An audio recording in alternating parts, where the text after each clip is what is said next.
اهلا بيكم. في الفيديو ده هعلمك ازاي تحرك اي صورة تخليها فيديو. نفتح بروجكت جديد في كاب كات. بعد ما فتحنا بروجكت جديد في كاب كات هنروح على ميديا. من ميديا هنختار اي اي ميديا.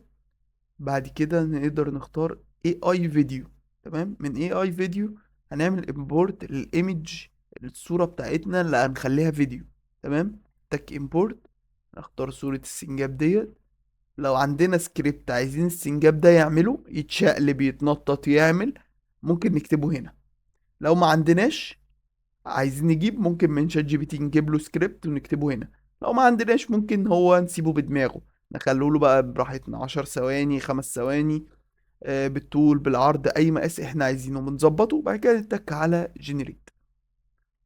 تمام. نتك ابلاي. بالفعل اخد الصورة وبدأ يشتغل عليها اهو وبيحمل. بعد ما حمل وخلص هنشوف بقى النتيجة. اتفرج. ايه ده. حلو قوي. خلى السنجاب يبدأ ياكل الحاجة اللي في ايده، خلى حرك ايده تتحرك مع حركة بقه. الحركة بقت طبيعية. تقدر تنفذ الكلام ده على اي صورة، وما تنساش اللايك والسبسكرايب.